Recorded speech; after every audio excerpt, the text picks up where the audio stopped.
which is great, especially now with our curriculum. A lot of people aren't really caring how children in middle school and high school, as long as they make enough to get past, they'll let them do it. How important is it to consistently work on your writing, especially as a young adult, into going into being an adult and going out into the world? How important is it for you to consistently work on your writing?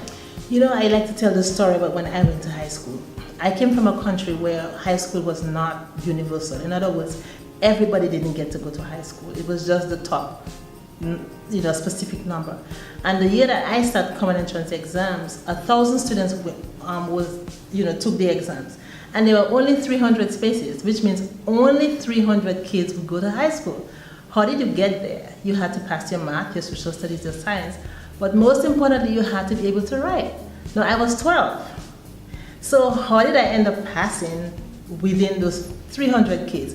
If I wasn't able to write, I would not have been able to do it. And so I want to say to parents, you do not have to wait until high school to get your kids to write. That's why I am stressing cultivating a habit. So if you get your kids to write, if they're reading the Diary of the Wimpy Kid, or they're reading about Little Red Riding Hood or Jack and the Beanstalk, whatever they're reading, you want them to be able to write in response to that, or just talk about it beyond what the book is asking. So instead of just asking who was the main character, probably you can ask, how does the main character compare to somebody that you know in real life?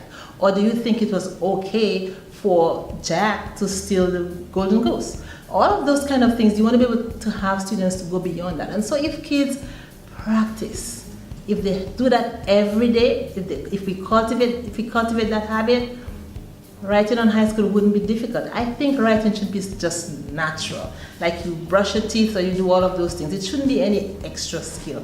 It's not hard. And so I'm here to let people know that writing is not as difficult as we make it seem. It is like talking. If you can speak, then you can write. You just need to learn to put it down and just, be comfortable with it. That's perfect. Yes, writing is, I feel like, fun, especially when you start writing about things that you are passionate about, or Exactly. things, yeah, exactly, that you like.